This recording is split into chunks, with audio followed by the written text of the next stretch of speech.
San Miguel Corporation, Dr. William S. Ko of ICCT Colleges, Dr. James D. of Chinese General Hospital, Environment Solutions, Drive It, Fukoidan Slimming Rejuvenation and Wellness Center, A Fukoidan Food Supplement, Home Global Corporation.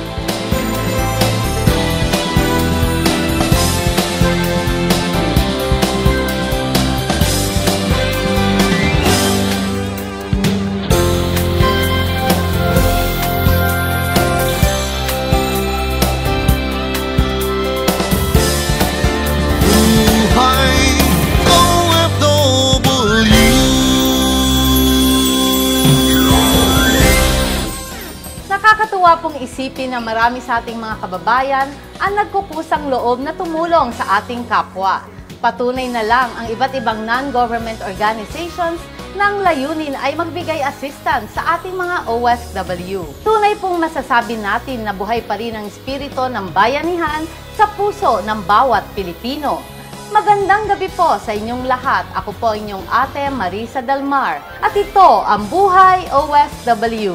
Buhay OFW, pangarap mo'y matutupad. Sa iyong pagsisikap, ang araw ay sisikat. Buhay OFW, bayani ka ng totoo. Dapat kang purihin ng bawat katulad ko.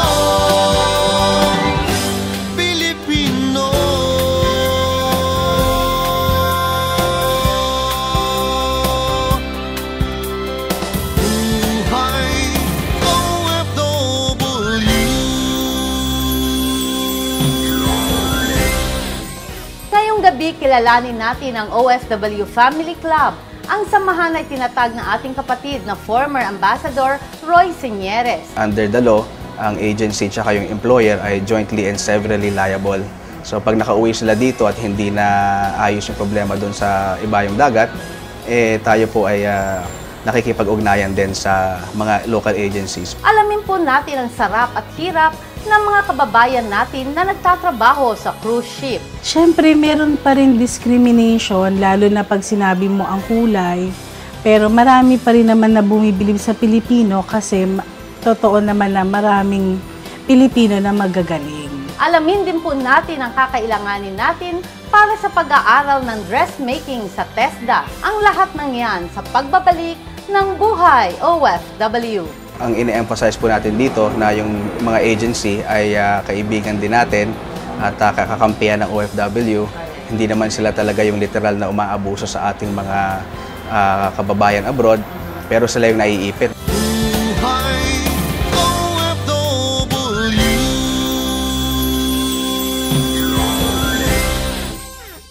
San Miguel Corporation, Dr. William S. Ko of ICCT Colleges, Dr. James D. of Chinese General Hospital, Environment Solutions, Drive It, Fukoidan Slimming Rejuvenation and Wellness Center, A Fukoidan Food Supplement, Home Global Corporation.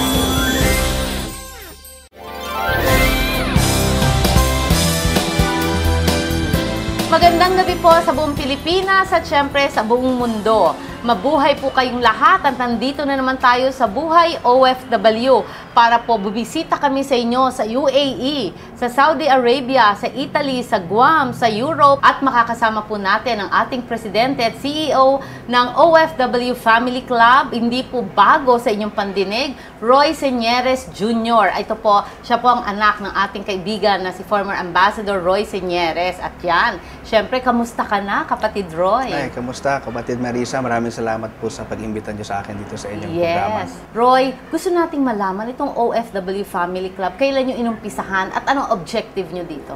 Ang OFW Family Club po ay tinayo yan noong 2001. Ang founder po nito ang aking ama, Ambassador Roy Señeres. At ang reason po ng pagkatayo nito ay dahil po yung nakilala po tayo nung ang aking ama nung panahon niya sa Abu Dhabi bilang kuya ng mga OFWs. Kuya, sa pagtulong niya kay Sara Balabagan, kay John Aquino, kaya nakilala siya doon. Kaya pagkatapos po ng termino niya bilang ambassador, marami pa rin pong lumalapit sa amin para humingi ng tulong. Kaya po ginawa po namin formal ang pagtayo ng OFW Family Club, ika nga, nung panahon ng 2001.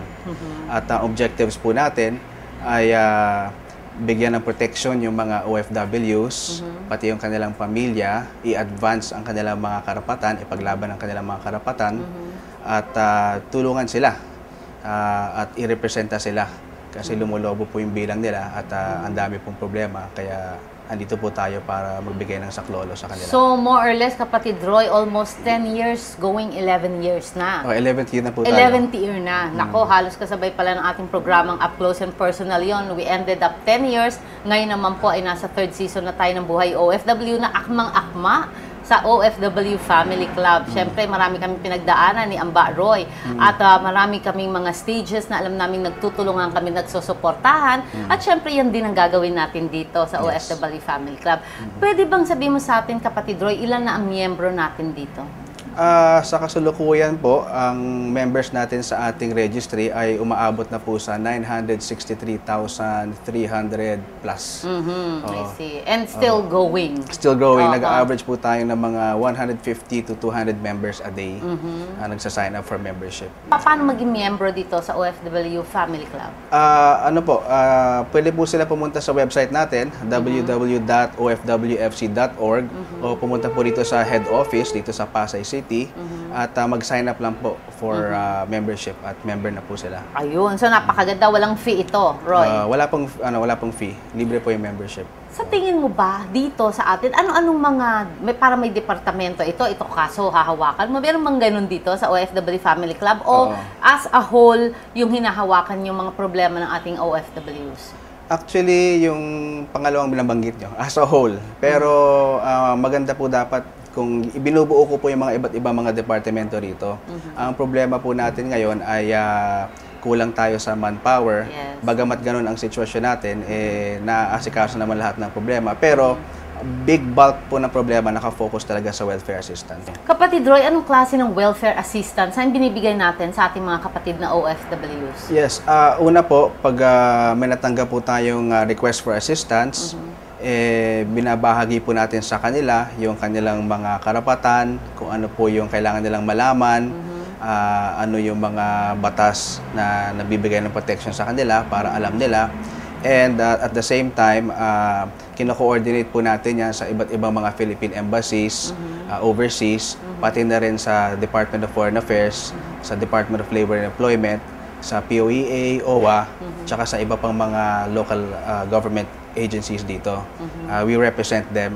At tsaka meron din po tayong mediation and conciliation with the recruitment agency, kung saan kinakausap natin sila kung kailangan para lang ma-settle yung problema. Kasi nga ho ay under the law, ang agency tsaka yung employer ay jointly and severally liable.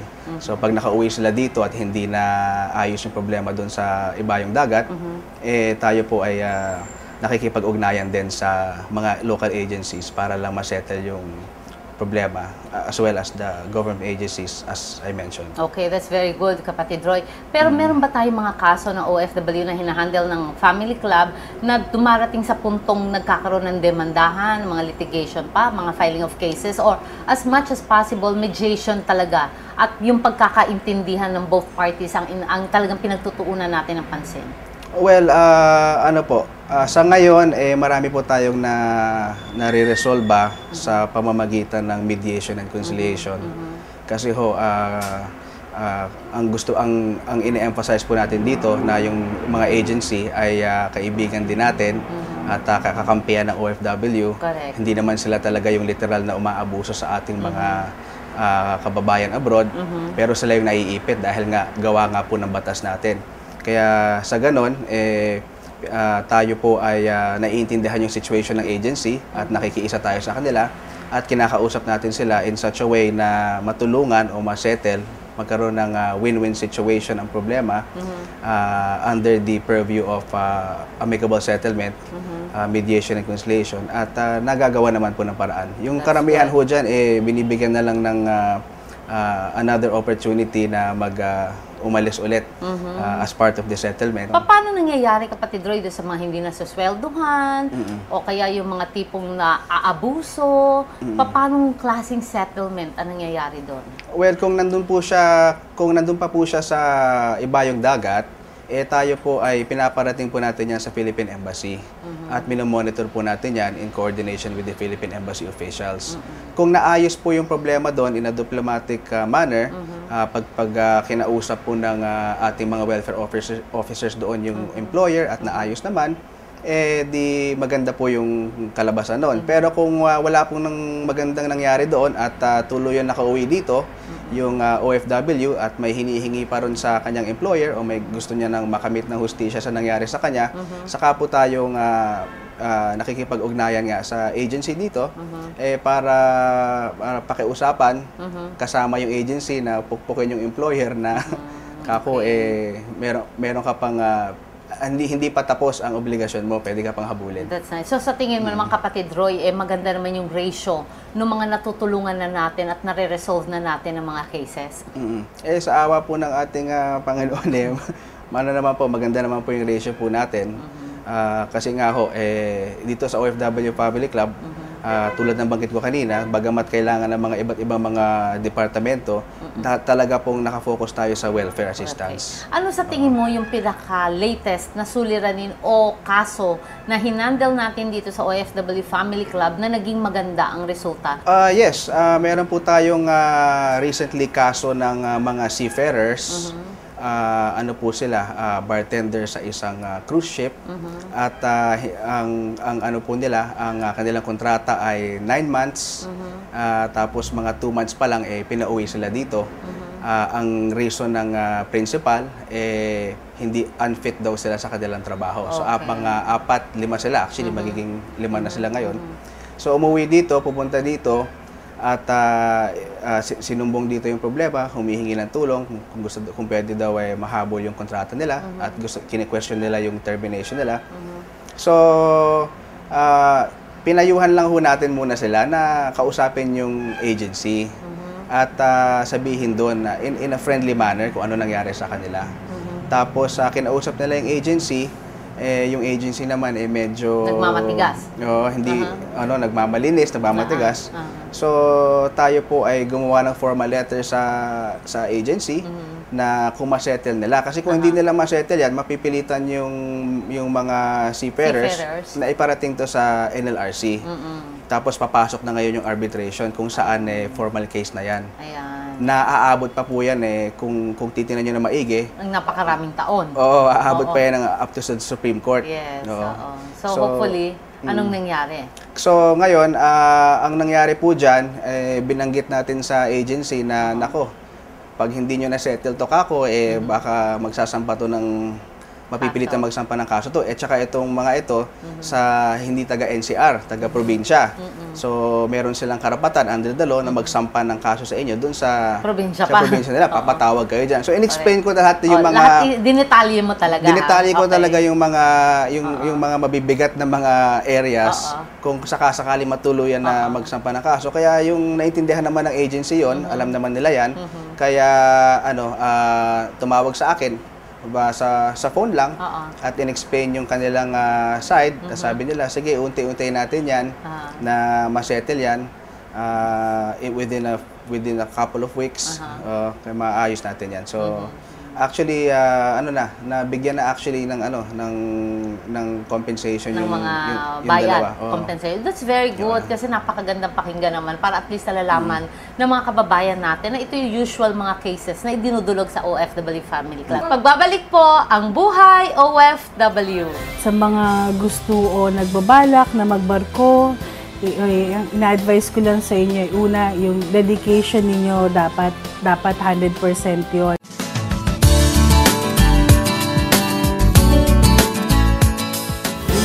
Buhay OFW.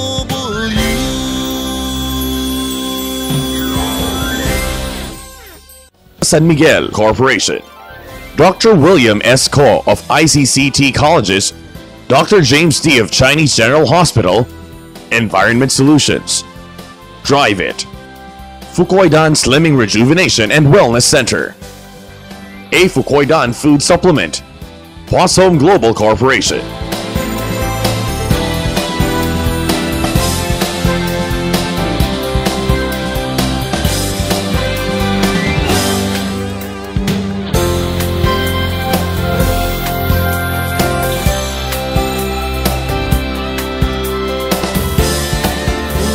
Buhay OFW.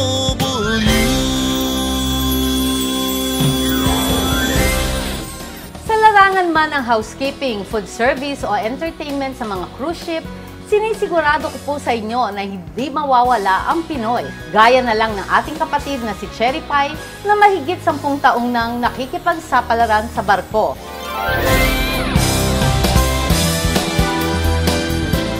Isa si Cherry sa napakaraming Pilipino na nakikipagsapalaran sa pagbabarko. Mayroon kaming cellphone, dapat yun nakatabi lagi sa'yo kahit natutulog ka. Kasi anytime mayroong mangyayari. Marami pa rin naman na bumibilib sa Pilipino kasi totoo naman na maraming Pilipino na magagaling. Masisipag talaga ang Pilipino at saka never silang humindi sa trabaho. Kahit na gaano kahirap, kahit na pasabihin mong 12 oras na sila nagtatrabaho, pagka sinabi mo pa rin gawin ito, ginagawa pa rin nila. Bago pa man nagtrabaho sa cruise ship si Cherry, nagtrabaho muna siya sa Malaysia ng 2 taon. Malaysia, yun, dun siya nagbigay sa akin ng door para makuha ko tong trabaho na to. Una, ang pinirmahan ko kontrata doon is housekeeper. Pero sinuwerte naman kasi unang araw ko pa lang pinull out na ako at nilagay ako bilang tour desk officer. Tapos doon na nag-continue, naging logo shop officer ako na nag-audit na lang ako ng sales. Then nilipat ako sa front desk as night auditor. Before, hindi ka makakasampa ng barko kung wala kang 2 years experience sa hotel industry. So kailangan mo muna magkaroon ka na experience bago ka magkaroon ng opportunity na makapag-apply sa barko. Bukod sa financial benefits para kay Cherry, ang pakikisalamuha niya sa iba't ibang nationalities ang isa sa mga nagustuhan niya sa kanyang trabaho. Una na yung nakakapunta ako sa lugar na hindi ko pa napupuntahan at saka nakakamit ka ng mga ibang mga nasyonalidad na nakakakuha ka rin ng magandang experience sa kanila at natututo at the same time natututo ka sa kanila at natututo sila sa iyo. 12 years na nagbabarko si Cherry. Nagsimula siya bilang room service operator. Ngayon, isa na siyang manager. Sa HR department po, more on dealing with the crew immigrations, handling passports, at saka crew accommodations and all crew requests. I have one assistant, 2 lang kami. Out of 900 crew members, 2 kami nagdi-deal sa lahat ng needs nila. Once na on board ka, 24 hours on call ka. Kahit madaling araw, may mga incident kasi na magdi-disembark na i-helicopter ang crew. So aayusin mo ang papilis noon, medical disembark, aayusin mo yun, walang oras ang trabaho mo. 5 in the morning, you have to wake up, tapos mag-check ka muna ng emails kasi marami pa ring last minute na changes, marami pa rin sasabihin na merong resignation, merong terminations. Psychologist sana ang gustong kurso ni Cherry, pero ang kagustuhan ng kanyang mga magulang pa rin ang nasunod. Nag-advise ang mother ko na mas in-demand nung time na yon ang HRM at sa tingin naman niya nababagay sa akin. Sa positive side naman, naging maganda naman yung outcome ng pagpili ng mother ko. Thankful pa nga ako kasi yun yung in-advise sa akin ng mother ko at saka pagka-graduate ko naman, nagtuloy-tuloy naman ang trabaho ko. Sa kasalinya naman ng trabaho ko, kasama rin naman yung pag-psycho mo sa mga kuna na idinidil mo araw-araw. Sa kabila ng magandang takbo ng karir at pag-asenso sa buhay ni Cherry, may isang bagay pa rin siyang sobrang pinanghihinayangan. Hindi mo kasama yung mga mahal mo sa buhay, lumalaki yung mga mahal mo sa buhay, lalo na kung may anak ka, lumalaki sila na hindi mo sila nakikita, nasusubaybayan. Noong iwan ko yung anak ko, 1 taon pa lang ho siya noon. Sa tuwing, noon wala pa naman ganong email o Skype o kung ano man. Pagka nakakatanggap ako ng litrato ng anak ko, parang dinudurog yung puso ko. Lalo na nung unang umuwi ako na hindi ako na-recognize ng anak ko. Kumusta naman ang buhay sa barko? Sa mga gusto o nagbabalak na magbarko, ang ina-advise ko lang sa inyo, una, yung dedication ninyo dapat 100% yon. At saka napakahirap ng buhay sa barko. Dapat yung mind ninyo, iset nyo yung mind nyo na ito yung gusto ko, ito yung makukuha ko. Handa kayo dapat humarap sa anumang ilang oras na trabaho at i-enjoy nyo rin kung ano man yung everyday na ginagawa ninyo. Kasi minsan, pag ginagawa natin at hindi tayo nag-enjoy, hindi tayo magsasucceed ng ganun eh. At higit sa lahat, oo, meron nga tayong may ipon sa barko, pero dapat we have to spend it wisely. Mag-I-remit, I-remit, may ngiti sa bawat padala. I-remit, mag-I-remit. Magandang gabi po sa buong Pilipinas at syempre sa buong mundo. Napapanood po ang buhay OFW sa Italy, sa Guam, sa USA, sa Saudi Arabia, sa United Arab Emirates at syempre sa Europe. Kaya naman pong maligaya kami dahil nandito ngayon sa ating tabi ang ating presidente at COO ng I-remit, ang wala pong iba kundi ang napaka-hardworking na si Presidente Haris Hasildo o ang ating kapatid na si Hadja. Magandang gabi, kapatid Hadja. Magandang gabi, kapatid na Marisa. Ayan. Alam niyo po ba, syempre, hindi naman po itong first time na makakausap natin ang ating si Presidente Hadja ng I-remit, pero ito po ay napakaganda dahil lahat ng impormasyon, produkto at serbisyo ng I-remit ay kita po niya at ipapaalam natin sa lahat po sa atin dito sa buong Pilipinas at sa buong mundo. President Hasildo, pwede ho bang alamin natin kung bakit sinabing pag I-remit, may ngiti sa bawat padala? Ayan na po ang ating tagline. Tandaan po natin mga kaibigan, sa I-remit, may ngiti sa bawat padala. Kaya kailangan nakangiti tayo. Oo, ang kapatid Marisa, ang tagline namin na may ngiti sa bawat padala, bawat araw na kami ay gigising sa I-remit, yan na ang aming misyon na aming mabigyan ng ngiti ang bawat kliyente namin. At hindi lang mga kliyente namin, kundi pati ang mga partner namin sa negosyo na to. Tama. Siyempre, pag gising mo sa umaga, kung yung usual routine na ginagawa mo ito, ngumiti ka para the start of the day napakaganda. Diba?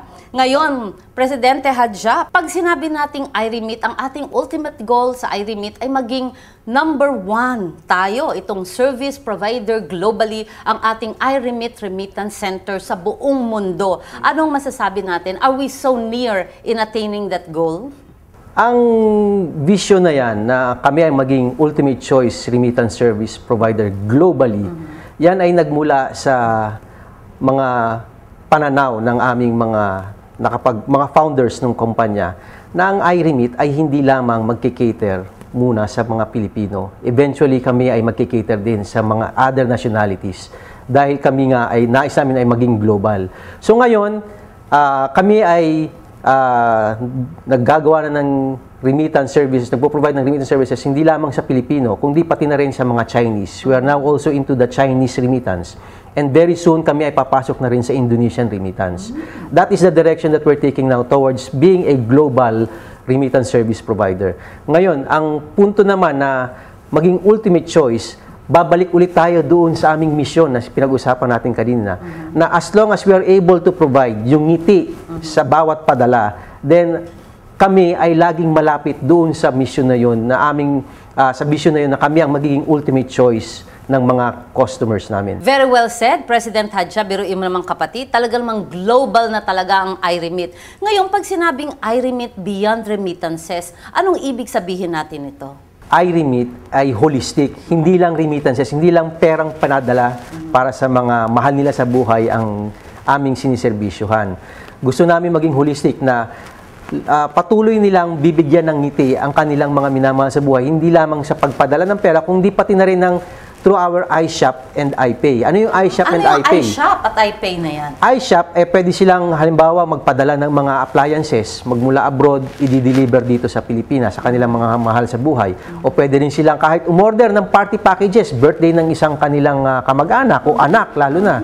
At kami ang mag-handle nung party nila dito sa Pilipinas. Ang iPay naman ay pwede nilang ipagpatuloy ang pagpapabayad nila ng kahit membership nila sa SSS, Pag-ibig o PhilHealth. At iba pang mga utilities pwede nilang ibayad through iPay. So, mawawalan ng sakit ng ulo ngayon ang kanilang mga mahal sa buhay dito na hindi na nila kailangang asikasuhin pa yung mga ganyan dahil sila na ang bahalang mag-asikaso naman doon kung nasa mang bansa sila. Okay, so kapatid Hadja, pinag-uusapan natin yung sinasabi nating iShop pasalubong store ng iRemit. Na kung meron tayong gustong ipadala sa ating mga mahal sa buhay, kay appliances yan, kay damit yan, kay electronics yan, i-deliver nyo door-to-door yan. Tumpak. Wow, kita mo, syempre, ginagawa natin yan. Mula Canada hanggang dito, ginagamit ko yan eh. Ngayon, pag sinabi nating iPay bills payment, eto na yung mga utilities na pwedeng bayaran through iPay. Tama rin. At yun nga, kasama na rin pati yung mga government agencies like SSS, Pag-ibig at PhilHealth. Yung kanilang mga membership doon sa mga government agencies na yun. Kapatid Hadja, pag sinabi naman natin yung mga party packages na maging parang worry-free ang mga parties nila, ang mga events nila, sa iShop pa rin babaksak to. Yun din, tama pa rin. Nako, napakaganda talaga naman palang diversified na talaga ang iRemit. Kapatid Hadja, pag-usapan naman natin yung ating sinasabing pag iRemit customers tayo, binibigyan natin ng siguradong excellent service ang ating mga customers. Paano natin ginagawa ito sa iRemit? Sa iRemit, kapatid Marisa, patuloy naming ini-innovate hindi lamang ang aming mga produkto at services. We always innovate even our processes, the way we do things in our company. Kaya through innovation, we are able to really provide excellent services sa aming mga kliyente. At ngayon, ang isa siguro sa aming latest innovation dito sa iRemit ay ang aming IDOL na tinatawag. Ano tong IDOL? IDOL stands for iRemit Direct Online. iRemit Direct Online. Anong ibig sabihin to? Mga internet ba to or what? Tumpak, kapatid na Marisa, sila ngayon ay pwede nang magpadala ng remittances nila through online. Hindi na nila kinakailangan pumunta pa sa aming opisina dahil marami sa ating mga kapatid na Pilipino ay malalayo rin ang kanilang mga tirahan. Kapatid Hadja, paano natin naseserbisyuhan ng Canada samantalang napakalaki nito? Kapatid na Marisa, meron kaming 8 branches ngayon sa buong Canada. But alam nga natin kung gaano kalaki ang Canada na ang 8 branches na meron kami ngayon ay hindi sapat upang maserbisyohan ang mga Pilipino na nandoon ngayon. Kaya nga aming inilo-launch ngayon ang IDOL, ang iRemit Direct Online. Para yung mga nasa malalayong lugar na hindi makapunta sa aming mga branches, sila ay makakapagpadala pa rin ng kanilang pera through the iRemit Direct Online. Gaano kabilis naman makukuha ng ating mga mahal sa buhay dito ang mga padala nila sa online? It's as if na parang pumunta sila sa branch namin. Kung gaano kabilis, pag pumunta ka sa branch namin, yun din ang bilis kung ikaw ay gumamit ng iRemit Direct Online. Ngayon, kapatid Hadja, bukod dito, meron pa ba tayong mga bagong innovations or mga bagong produkto o mga bagong binuksang mga offices natin sa ibang bansa? About innovation, patuloy kaming mag-i-innovate at yan ang aming commitment sa aming mga customer na innovation will be part of our life. Na bawat galaw namin ay ang aming isipin ay ang mag-innovate para mapabigay namin ang ngiti sa kanilang mga sarili. Pero talking about expansion naman, kapatid na Marisa, malugod ko ring ibabalita na ang iRemit ay nasa Japan na ngayon. Oh, wow! Nasa Japan na, ha? Kailan pa ito? Kami ay nagbukas sa Tokyo noong May 14. May 14. Ako, nandoon na pala tayo sa Japan ng iRemit. Okay. At nakasalang na rin, kapatid na Marisa, ang aming opisina sa Nagoya. Sa Nagoya. So magbubukas na rin kami sa Nagoya. But the date, hindi pa ganun ka-definite. Pwede bang kwentuhan mo kami, kapatid Hadja, kung sino mga nagko-compose ng mga officers dito sa iRemit? Ang mga tao namin sa iRemit ay well-trained enough, no? Bago namin pa sila isalang, they go through an orientation and a training process for the newly hired. Ngayon, karamihan sa aming mga empleyado have been with us already since we started noong 2001 and 2002. Matagal na rin. Matagal na sila. At talagang they know the ins and outs already of the business. Dahil bago pa sila pumasok sa iRemit, sila ay very familiar na sa remittance business. Dahil karamihan sa kanila, including ako, ay galing na rin sa remittance business. So, ang ano namin dyan is, ang serbisyong ibibigay namin sa kanila, yun ang ano namin, service orientation. Ang laging inaano namin sa mga tao namin. And service excellence ang dapat pwede natin, ang kailangan lang nating ibigay sa kanila. So all of us, lahat ng tao namin, ay doon nakatuon ang aming paningin towards service excellence. Nako, napakarami pa po natin pag-uusapan. Basta tandaan po natin, sa iRemit, may ngiti sa bawat padala. Mag-iRemit, iRemit, may ngiti sa bawat padala. iRemit, iRemit, mag-iRemit. Nagkaisang iRemit at ang Buhay OFW para makapagserbisyo sa ating mga OFW sa buong mundo. Ang iRemit ay patuloy na maglilingkod sa pamamagitan ng kanilang iba't ibang services na nilikha para sa ating mga modern-day heroes. Sa iRemit, may ngiti sa bawat padala. Ang naging policy po natin dito sa OFW Family Club ay pakinggan at yung problema nila. Let them ventilate and express themselves to the fullest.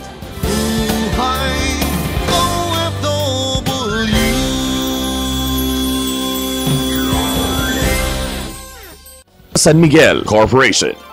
Dr. William S. Ko of ICCT Colleges, Dr. James D. of Chinese General Hospital, Environment Solutions, Drive It, Fukoidan Slimming Rejuvenation and Wellness Center, A Fukoidan Food Supplement, Poisson Global Corporation.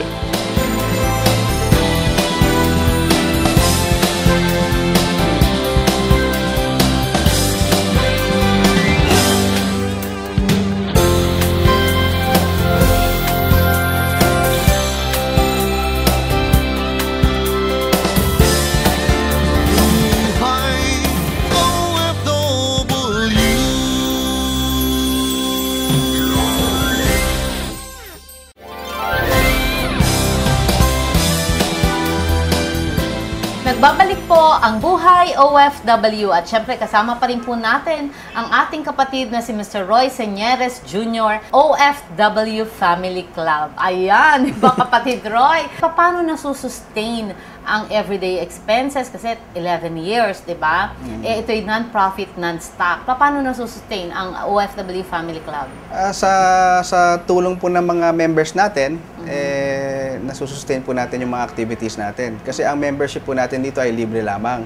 Pero kung gusto po nila magkaroon ng ID, may cost po yan. At yung cost doon na 100 pesos for 1 year, ay ano po yan, yun po yung contribution nila na nagsusustain sa ating mga activities dito.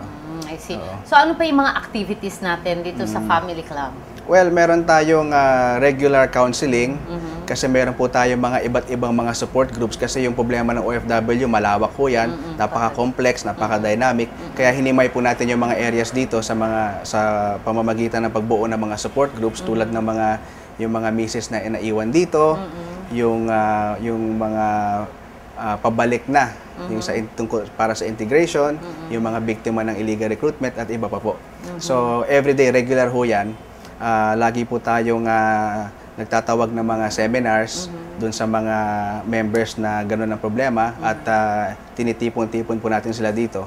So, yun po yung ibang, tsaka iba pong mga activities pa po natin ay yung mga outreach programs. Outreach program sa mga provinces. O sa mga iba't ibang mga chapters, overseas, tsaka dito, para mag-touch base sa mga members doon at iparating sa kanila, i-update sila yung mga ginagawa natin dito sa head office. Okay, that's very nice. So, meron ba tayong event in a year na kung saan sama-sama lahat ang mga members ng family club? Yes, meron po. Anong month usually? Pinaplano pa lang po ngayon, pero usually ano po yan, naging tradition na po natin dito na every November or December, end of the year, nakakaroon po tayo ng grand reunion. Itong mga chapters natin, saan-saan ang chapters ng OFW Family Club?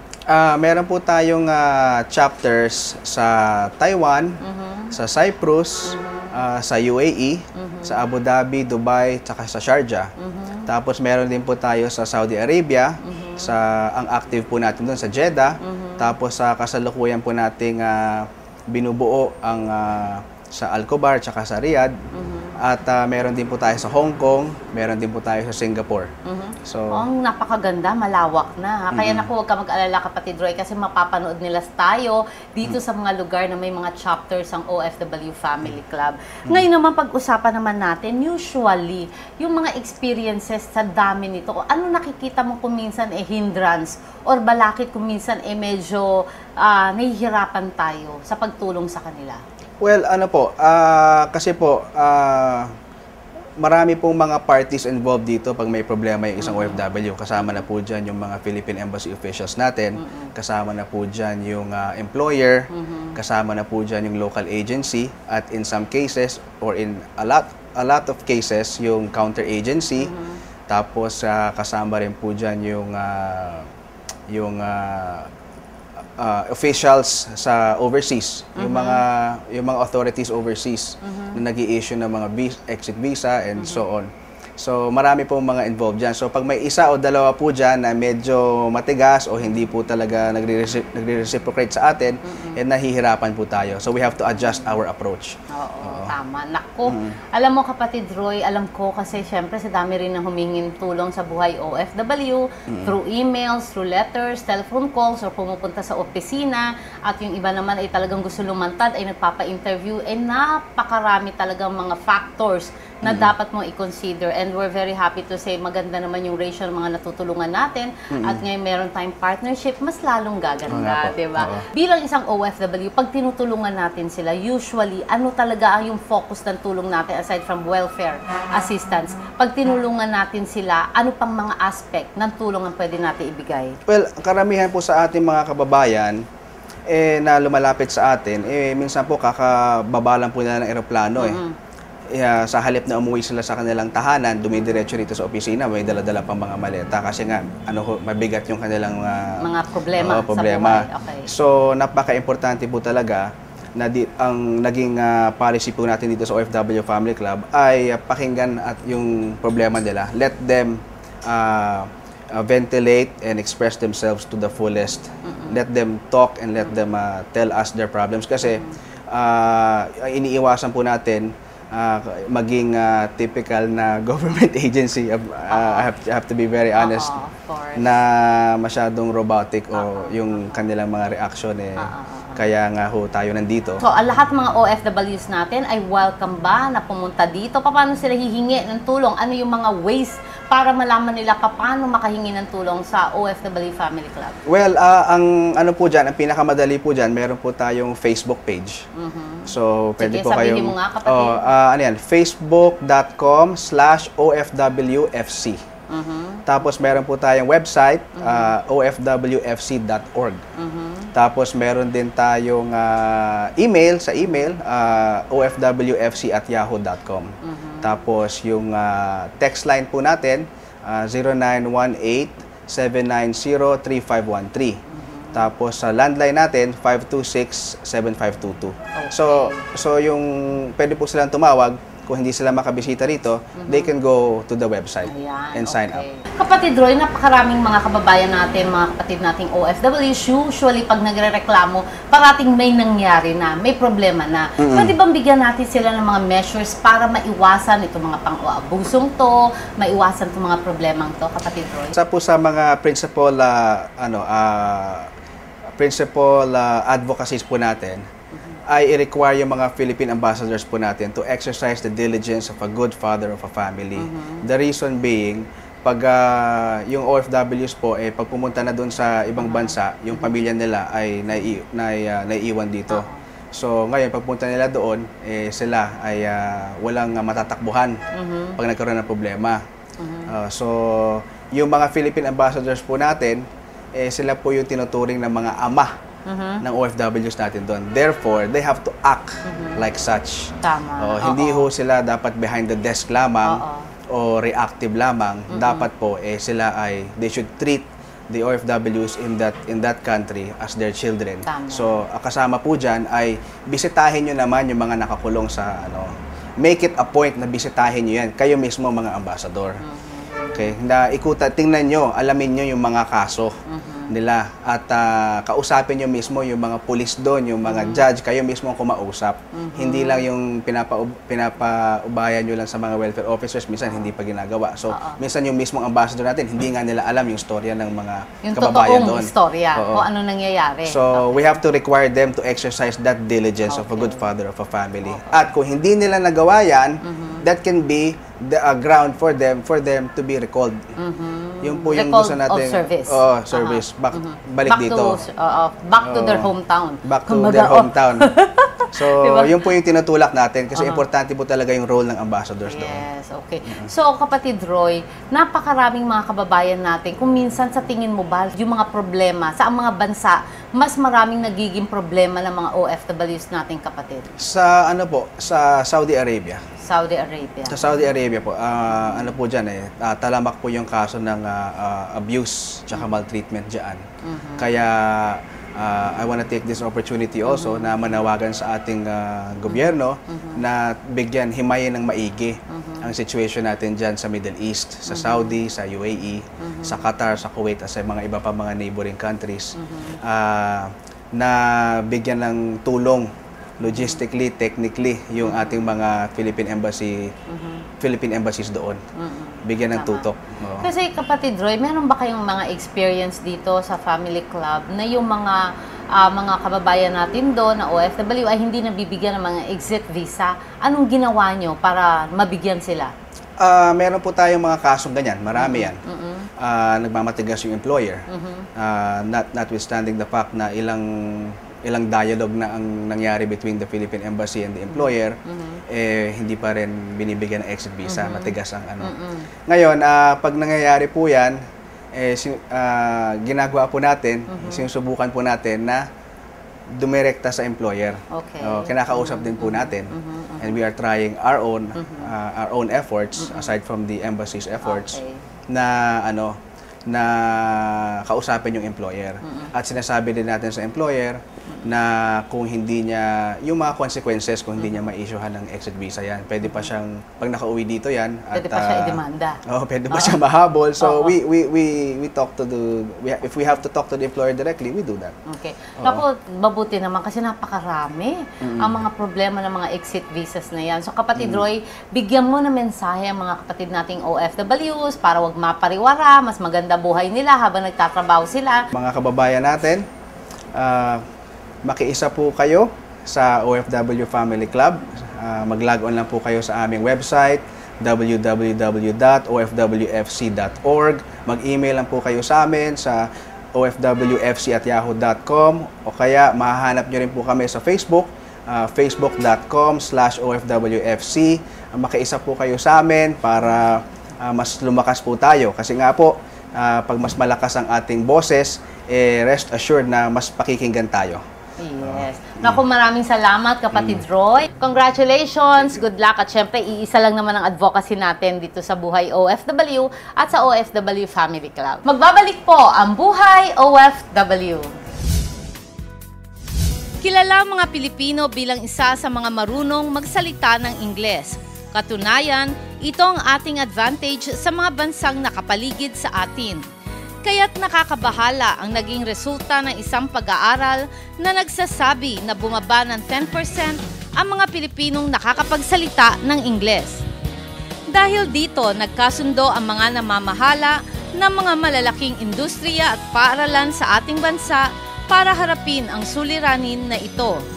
Naging saksi ang buhay OFW sa ginanap na paglulunsad ng Global English Standards. Layunin nito na mapanatili ng Pilipinas ang pagiging angat nito sa ibang bansa pagdating sa pananalita ng Ingles.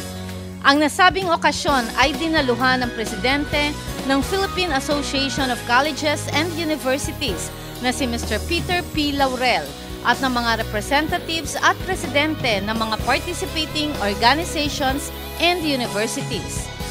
Sa ngayon, medyo in demand yung mga sewer abroad, lalong-lalo na sa Middle East.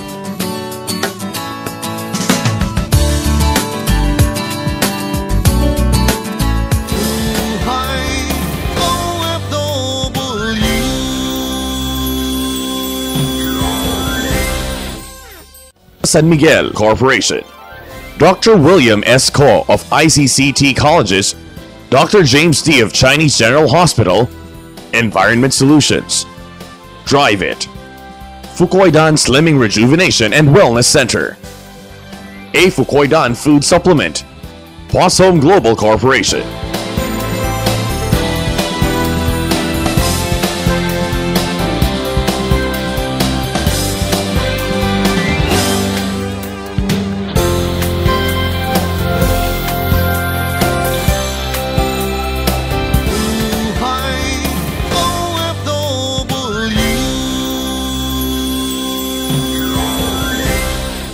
Marami na tayong mga kababayan na nagtagumpay sa ibang bansa sa larangan ng paggawa ng damit. Narito na ang pagkakataon para tayo makapagsimula sa pagsunod sa kanilang mga yapak.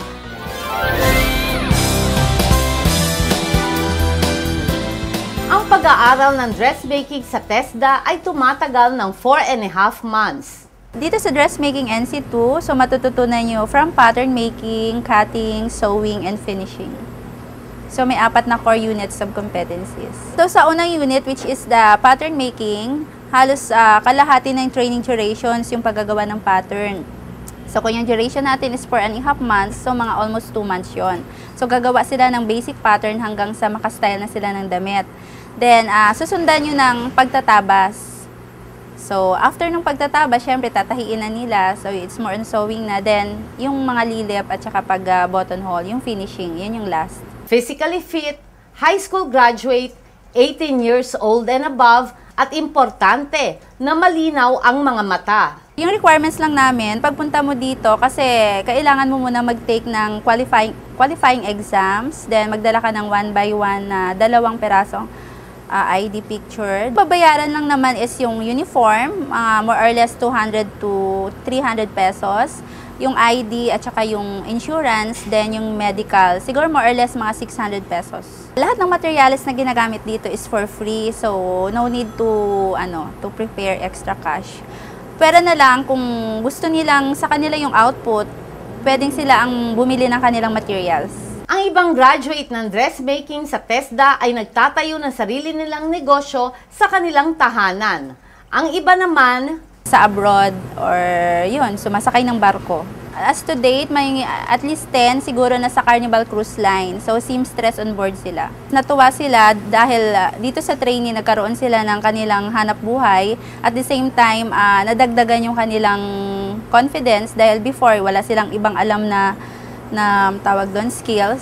So, after ng dressmaking, meron na silang maipagmalaki kung saan makakakuha sila ng trabaho after. Isa din ng dressmaking na in-demand na trabaho sa abroad. Sa ngayon, medyo in-demand yung mga sewer abroad, lalong-lalo na sa Middle East, sa Dubai, sa Brunei, sa Kuwait. Usually sa mga boutique or sa mga factory. Para makapagtrabaho abroad, yan, pangarap ko yan. Kasi pag halimbawa magkakuha ng agency, pag nakagraduate dito, mag-a-apply ng ibang bansa. Kasi nga, mahirap magtrabaho dito. Mag-abroad. Or pwede rin po sa barko. Ang buhay OFW po ay patuloy na maghahatid ng mga kwento at impormasyon patungkol sa ating mga modern day heroes. Kung kayo'y may mga nais ibahagi sa ating mga kababayan o may nais hihingi ng tulong, huwag po mag-atubiling sumulat o tumawag sa ating tanggapan. Ako po inyong kapatid na handang maglingkod, Ate Marisa Dalmar. kakampi, kaibigan at kapatid ng mga manggagawang Pilipino sa buong mundo. Ito ang Buhay OFW.